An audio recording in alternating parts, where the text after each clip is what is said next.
I'll just summarize quickly. Like, so I've been Kieran from the Meaning Code is going to be having a conversation with DC Schindler about his book, The Love and the Postmodern Predicament. Yeah. And she invited me to join in because that was something that we had I had kind of prompted her to try and seek the conversation with DC Schindler, and she's like, "Well, I'll do it if you'll join in too." So Yeah.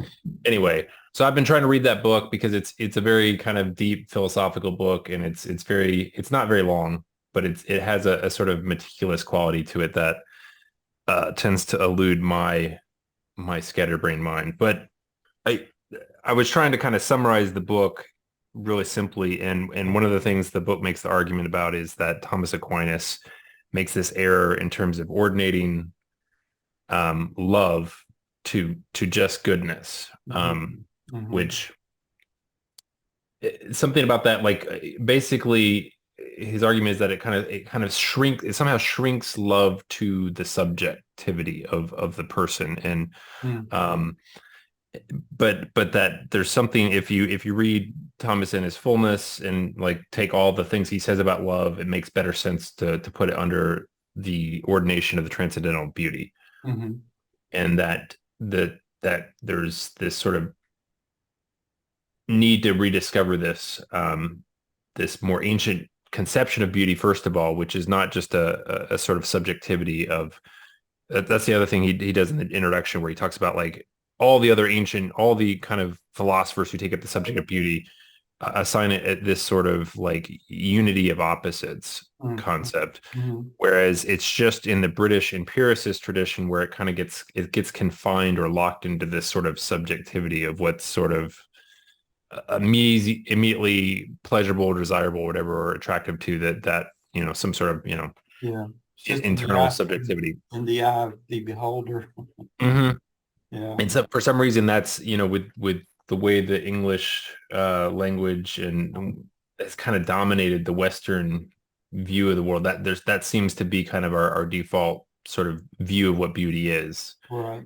It's this very sort of limited perspective versus what beauty actually is more this thing that is sort of in the background always uniting all things, which again is linked to love, and love is this unity in which even the basic possibility of knowledge is possible. For me to like to have knowledge of anything, like there presupposes that there is some unity by which I'm making real contact with it, and there's a transmissibility there that and so in a certain sense it's this unity that we can't in talking about anything, we're making reference to it, even if it's just in our kind of presuppositions.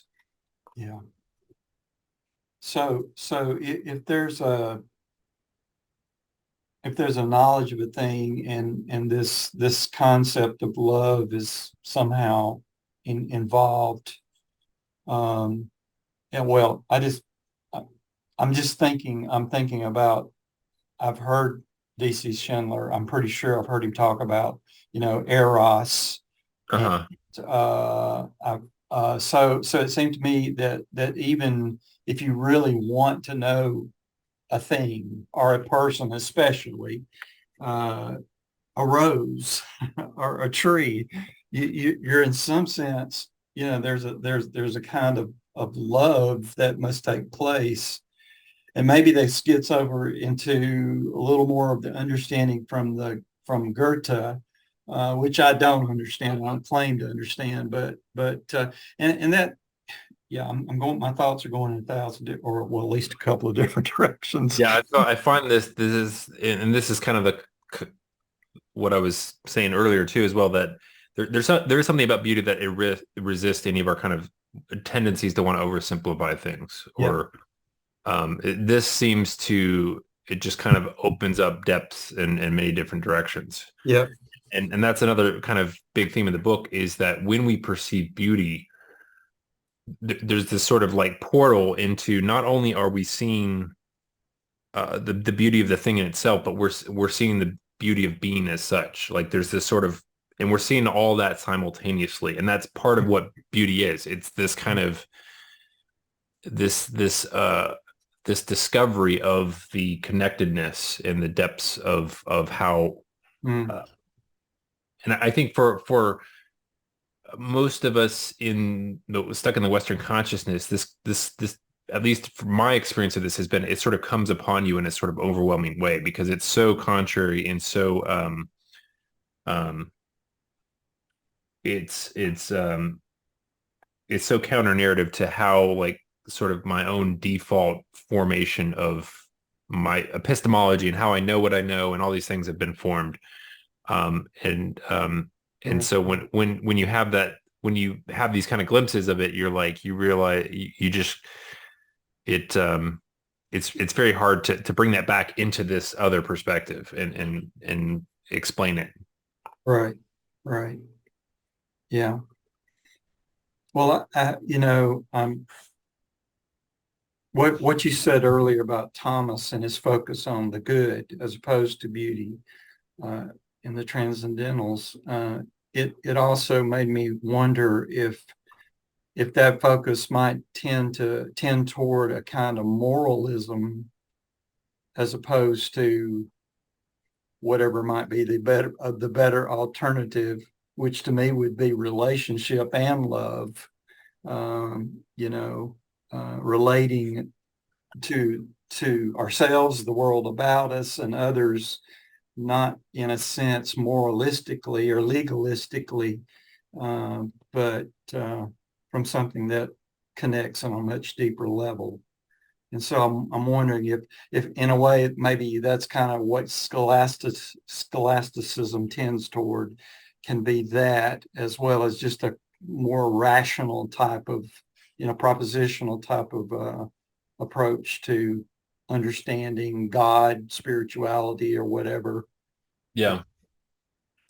Yeah, Um, I mean, it does. And reading Barfield and going through that and kind of seeing this trajectory of the U-shaped journey that we can definitely see. It, um it's something I've really struggled with in terms of trying to figure out what is, like, it seems like this is some sort of path toward the good is opened and expanded by this sort of movement away from this, whatever we call, what Barfield refers to as original participation, where we we experience these kind of spiritual truths in a more kind of fundamental inward way, whereas uh-huh. now we everything is coming through these layers and layers and layers of concepts and things that, at least in our conscious experience and how we think about and reason, it makes it difficult for us to ever have these kind of moments where we feel a sense of connectedness Mm, or a place of belonging mhm. to the world we're in. Um, Right. um, so, and I wonder, like, well, why has this been allowed to happen? But which is part of the deeper issue of just why is evil allowed at all? You know, Sure. which is, I think, it's that seems to me to be the thing that drives um, uh, most of what we call deconstruction, or like people's trying to re-understand, like, what it is that they actually believe, or what is actually beautiful and worth looking at, and Mm, contemplating. um I don't know if that makes sense. yeah. Yeah. Yeah. Well, it's only the problem of evil. I mean, it's pretty simple. I'm just being Yeah. facetious, but yeah, I don't know. I don't know who can answer. Oh, I know God can. I'm not sure if he did answer that we would understand his answer, but one of the one of the main things that comes to me when I hope intuitively is that it's almost like in a world that God created with freedom, that there would be the potential or the possibility of evil. which even in nature, Yeah. I'm not just talking about human evil, but naturally, what we might call natural Yeah. evil or indifference, uh, that there's a kind of freedom that is there, but perhaps, it seems to me, and I haven't read David Bentley Hart's Doors of the Sea, but I've discussed it with some others who have, and it seems to me that even though we can't possibly really answer the theodicy question, that Hmm. uh, ultimately, in some ways, the only thing we can hope for, or even in some sense by faith be assured of, is that in the end, that the telos, the purpose toward which we are headed, and that this all is a process and a story that it has an unimaginably good ending Yeah. and restoration, and so, but yeah, and yet at the same time, still a freedom that has, in a way, it's a freedom that's been set free. It's not, in a sense, just arbitrary or open to all sorts of possibilities, but because of love, it will be, I think that's it, if I understand anything of Maximus the Confessor. It seems to me that that's part of what he is saying, is that you know it's all headed toward incarnation in all things, in every way. So anyway, Yeah, I mean, I don't know, at least for me, and I struggle to even imagine all what the depths of what that mean, right? yeah, absolutely. And I think um yeah, so another kind of sort of theme in the book that he doesn't use this term. He uses it a few times, but I would, I'm kind of actually looking forward to maybe actually querying him about what he means by this. But he talks about an ethos of gratitude. Hmm. Yeah. Um and that seems to me incredibly important. Hmm. Um so I found out about DC Schindler via the work of Esther Lightcap Meek. I think you might be familiar with as well. She has a book on epistemology called Loving to Know, which is kind of in the frame of what you were sort of referencing about that there's a key aspect of how we know, Hmm. which is the embodiment that we call love. Hmm. But she had referenced this guy, that I can't remember what her relationship to him. Maybe they had worked on a project together or Hmm. something, but she was just like kind of, effusive in her praise for him. And so I ended up finding out like this. He was leaving some institution he was at to go to another institution. It was like his last lecture, and it was all about this quality of how philosophy begins and ends in wonder, Hmm. um, which connects to a this quote from G.K. Chesterton that I've always kind of found astounding. It's always kind of like hit me between the eyes. Is he Yeah. says that gratitude is happiness doubled by wonder. Huh. Happiness doubled by wonder. And it seems like to have phenomenologically for me, I was describing how I have you have these glimpses of beauty or whatever that are so contra narrative to what I feel like I'm probably is my default operating mode of existence. And it always it seems to me simultaneously it pulls me into a mode of gratitude, but it also seems also like to be enabled or possible by some sort of willingness on my part to kind of shift my thinking towards a gratitude in spite of the fact that I don't have an answer. I don't have a cogent answer for the problem of evil. I don't have a so there's this sort of inherent trust that um whatever is being planned, whatever is in store, whatever the whatever God being all in all Hmm. at the end of the story, whatever that is, that it's so tremendously good that it doesn't, it's not like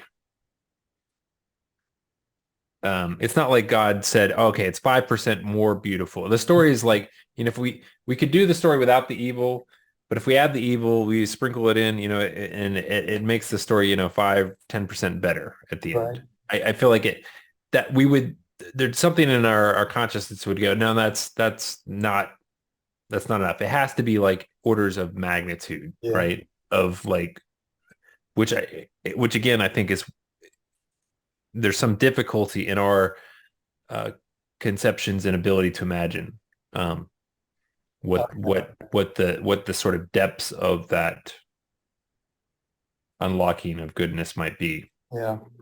Be like trying to imagine infinity. Because to me that's the direction we're going in, of course, Mm. toward the infinitely good, which there is no end. You know. Yeah. So yeah. Uh Awkward moment of silence, but I'm okay with that. I'm trying to think. I mean, there's so many ways we could go, so many directions.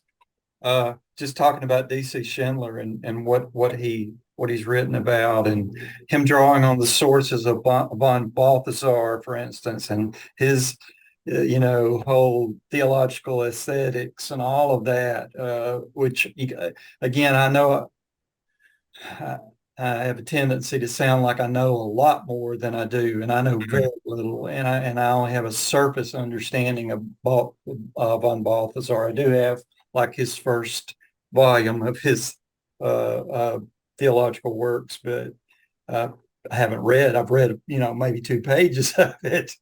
I have good intentions, after I retire, but anyway, I get at least enough of a taste to know there's something I just intuitively know this is right, this is Yeah. good, this is true, and yeah, the entire focus, as you've been talking about, of Schindler on the importance, maybe especially in our day, but always really on beauty, is well, for one of the things that it brought to mind is, again, as I said, I have this sort of elliptical orbit in terms of my reading and concentration and focus. I always eventually orbit back to the planet of Barfield, Uh-huh. your pass, and and uh, and get really fascinated, and which always inevitably takes me into Coleridge, because in a way, to me, Barfield is in a way all about Yeah. Coleridge. And He was like explaining Coleridge yeah, to a modern generation that was losing its touch with the things he was talking about. right, right. So I've been, trying to read this. I only made it the second chapter and feel like I need to go back and read the first 2 chapters several times again. But but anyway, there to me, I mean, just the very concept of romanticism, to me, beauty in some ways lies at the very heart of that. And so um, like I was reading something by Douglas. Well, it's a quote. I don't know how familiar you are with Douglas Headley of Oxford. Yeah, no, I don't know that name. Yeah. Um, I'm going to try to share my screen. I want to show you something here. Let's see. Okay, share. Do you see your share? Okay, I good. do. So yeah. So this is from Douglas, the Oxford Handbook of Samuel Taylor Coleridge, a chapter by Douglas Headley. I have a book by him that's called, I think it's called The Iconic Imagination, and it is a wonderful book and part of a series of books that he's written, and I highly recommend him to you. I think, yeah, I just think he speaks right into this area that we're talking about. Um, but Yeah, I wanted to get your take on this because I think it'll feed into what we've already been discussing.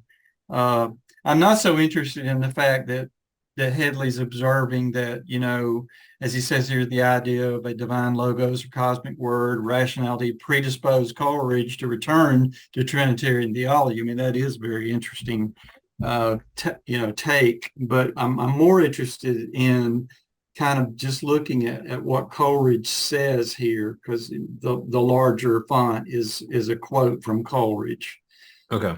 And I've kind of broken it down. I did carriage returns, like free verse almost as opposed to prose. But he says, in looking at objects of nature while I'm thinking, of course, I think that's just a simple little statement, but I think it's a critical juncture of those two things. While I'm looking, my perception, the phenomena, while I'm looking at objects, while I'm thinking, as at yonder moon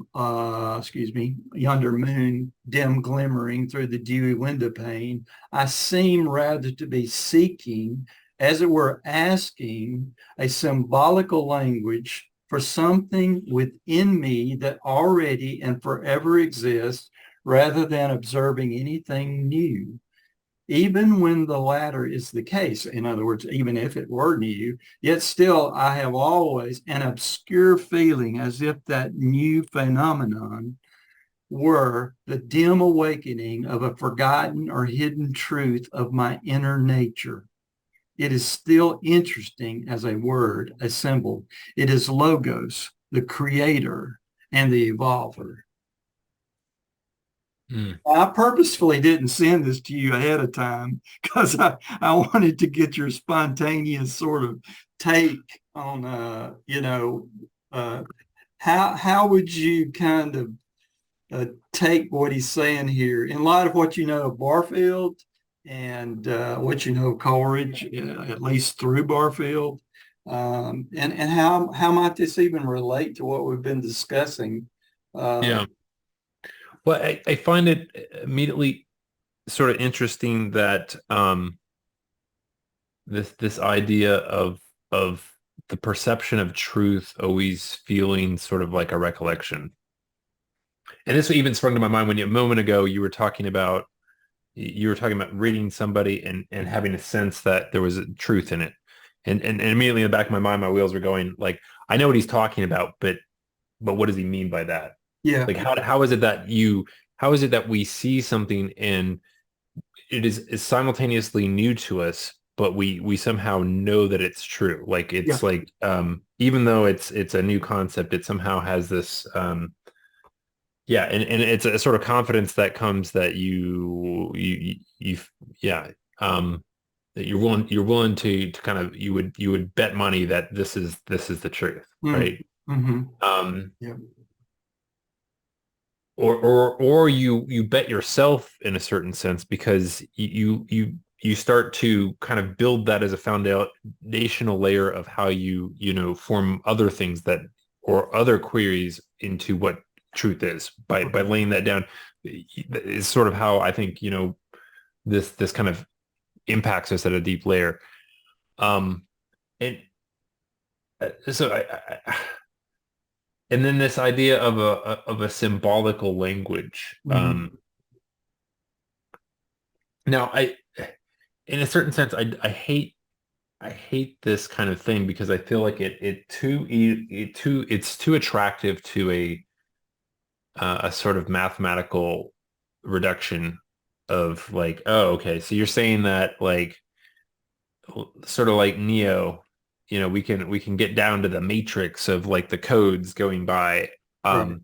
Right. which is almost the polar opposite of what is really intended here because the nature of this symbolic language is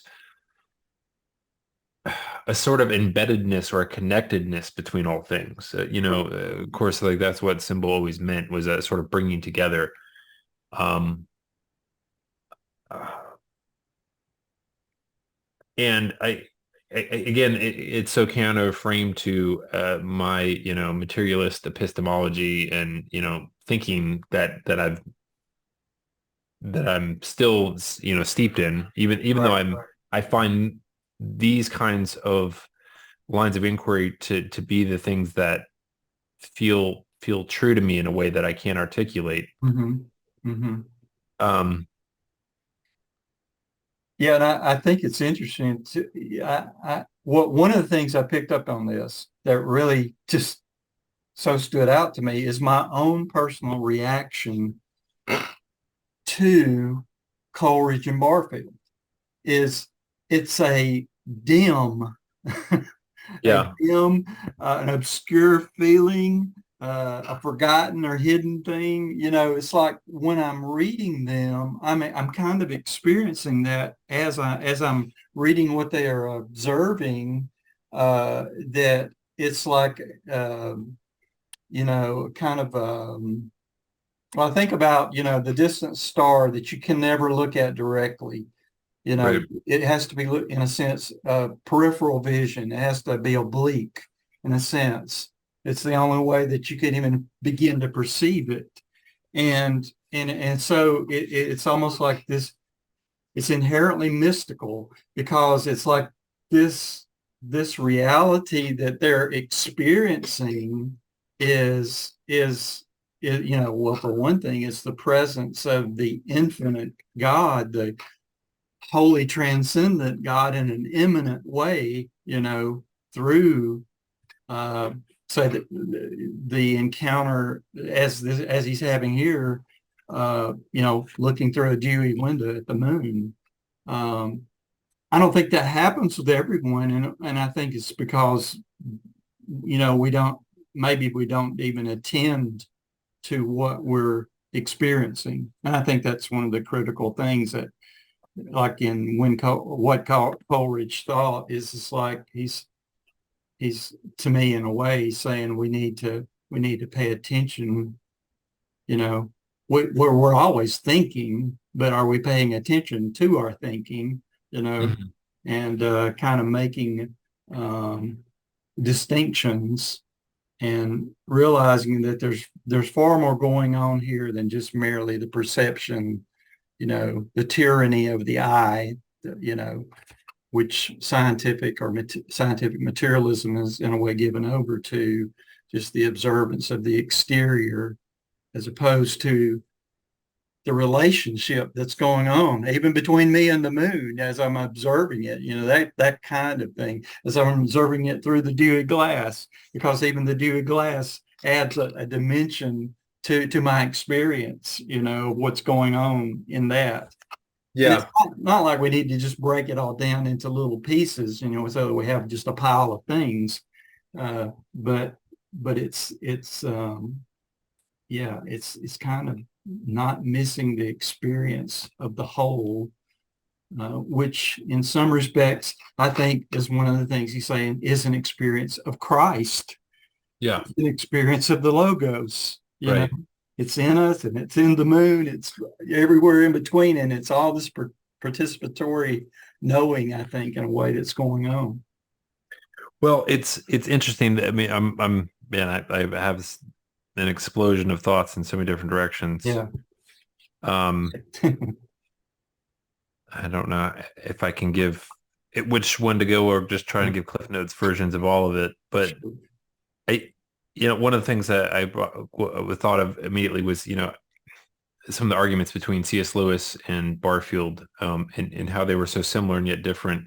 And C.S. Lewis seemed to have a better, he seemed to be more locked into that materialist frame than Barfield, even though they were able to, I think Barfield kind of freed him from that to a certain extent, but he always sort of stayed in a mode where he was he kind of became a translator. Like he kept his feet sort of firmly planted in the materialist metaphysic and would translate, back into that other. Whereas Barfield kind of just went off deep into that area, and would try and translate back. And Yeah.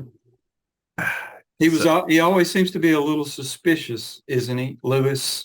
oh yeah, yeah, yeah. There's this sort of, yeah, which is what makes him more persuasive to us, because he's always, Paul Vanderklay always talks about, reading miracles to kind of allay his own kind of suspicions or cynicism or skepticism about the world that we all are, is kind of the heart of modernity, Yeah. the skepticism or an inability to trust, Right. at a kind of deep fundamental layer. Hmm. And Barfield kind of just blows that out. Barfield just says, these experiences that I'm having during poetry aren't just, they're not a phenomenological experience of just, atoms butting against each other in my brain. This is reality itself that's unveiling itself to me. Yes. And he's so convinced of that his whole journey from there is like just a further elaboration of that. Hmm. Um, and I think there's like, so when you're talking about like the dewy glass, adding this other frame, I Hmm. think part of what you're articulating there is this further these further depths of beauty that are experienced through our mediation of the divine. That these because part of the Protestant movement is a sort of desire to like get all the stuff out of the way so Hmm. I can view God in this unmediated way. Right. Even that desire for the kind of view from nowhere, the objective view from nowhere is a desire. In that sense, it's a good thing. Like it's a desire to try and get to some sort of unmediated perception of God. But that's not what we've been given. And Hmm. so there's a certain ingratitude there to say that no, what you've given me doesn't actually reveal you. Right. And Hmm. um, this is taken up by DC Schindler in the book as to say that what we're really seeing is God in creation does not really give himself. Hmm. We're Hmm. sort of denying the incarnation. We're denying the logos. Hmm. We're saying that God, in a certain sense, that God is sort of giving to us in possibility. Like there's a sort of possibility that he's giving it to us, but it might be taken away in the next second. Right. And that skepticism we experience in modernity is that sort of mistrust that say, oh, like what I see now can be taken away in a moment, Hmm. versus that there's something about the incarnation and the cross that is, I think, intended to demonstrate a more fundamental reality of this fidelity between God and creation. Not that God is subsumed to creation or he is creation as such, but that he is, that in some sense the act of creation is God giving of himself. He has nothing other to give, and that, Hmm. um, us coming into a frame of gratitude and recognizing that, Hmm. um, it enables us to see all these mediations to the divine as no longer impediments, but they're other sort of fractal ways of seeing unique aspects of the Hmm. divine glory that we couldn't see otherwise. Right. Versus things that we have to kind of push out of the way, or like Yep. I have to like cancel out your perspective and my perspective by getting some sort of like average of everyone's perspectives, and that will give me quote unquote ultimate truth, Yeah. which Yeah. is the exact opposite of how truth really manifests itself, which is always this confluence between the particular, the thing you see now that you haven't seen before, and yet there's a sense of recollection in it Hmm. such that you're like, oh, this is true, because it's you know, and this is the weirdest thing too, because like part of, for me, like I noticed that my sense of what truth is, it is this sort of recollection of a sort of divine pattern that you could say you could get to by comparing the average of all things. Like you could say that can be an effort to distill it, but it's the particularity, it's the strangeness of this absolutely new thing, in the way it kind of speaks to me, and knowing that this could not be manufactured. This is not somebody copy pasting like a math formula and writing it out. Like this is this is a new manifestation that shows me God is present now. Hmm. That creation is still unfolding now, and Hmm. it's not just a recollection to the past, but it is a sort of nowness to that creative act. Yeah. One of the things that came to mind, and I wanted to ask you if you resonate with it, or if this makes sense to you. As and it is the question: does the kind of nature slash grace divide? Is that does that how does that relate to what you've been saying? I think so. I mean, I think that's again, I think we there's this sort of movement again to separate God from nature Yep. in a way to that we could study him better, Mm-hmm. like a sort of Mm-hmm. scientific object. Right. I think that comes about, and And that's kind of a Thomistic development as I mean, I may be wrong, but I well, think, I mean, if DC Schindler is still believed, he thinks that sort of the first moments of it are this misallocation of love into the ordination of the hmm, good rather than the beautiful. let's see. Hmm, And it does it seems to trip off this sort of this cascade of reductions and minimalizations that make possible. And hmm, again, I don't it I don't know. It does seem good that we're able to access these sort of simplistic representations of things such that it gives us better predictive power. We can do things like, hmm. I don't know, come up with things like antibiotics and, Right. predict and cure diseases, et cetera. But like I don't know, it it I guess the best it's like Odin trading his eye for knowledge. Like we it's so difficult for us to climb that ladder back and kind of get back to like a more holistic perspective. Yeah. And I think that's what we're all kind of like I think in this corner. I think this is even I mean, I think that a lot of what Jordan Peterson is doing is deeply connected to what Barfield was trying to do. They're trying to connect these two things, like these two things that have gotten so far apart. Hmm. This experience of the whole and the in this sort of particular concrete like sort of scientific fact knowledge that we've gotten so great at or we think we've gotten so good at. I think there's some debate there about how good we are, but True. um, that but absolutely has produced real knowledge of a sort. But to kind of put those things back into contact with each other, Hmm. I think that's what we're all kind of doing with all Right. this sort of propositional ramblings for like hours. Like we're kind of like Yeah. we're trying to kind of connect those things. Mm. Yeah. Well, I wish we had another few hours to talk about. Yeah, I had a question about this whole thing about polarities. That's always something that intrigues me with Coleridge and Barfield, and I'm sure you know what I'm talking about. Uh, Yeah.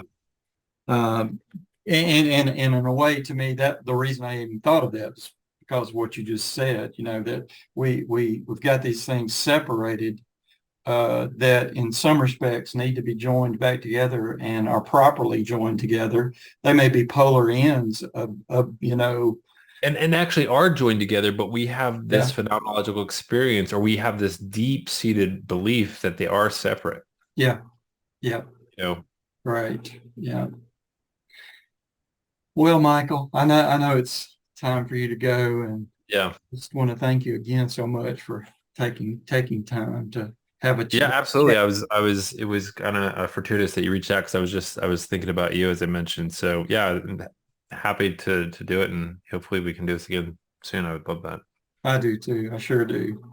Well, thanks again, Michael. I'm going to let you go, and again, I'll speak with you later. I am going to follow up with an email, a couple of things that I wanted to share with you. Yeah, please I do. think might be of interest to you. Absolutely. Okay, thanks, Mike. Take care, Wayne. God bless. Bye bye.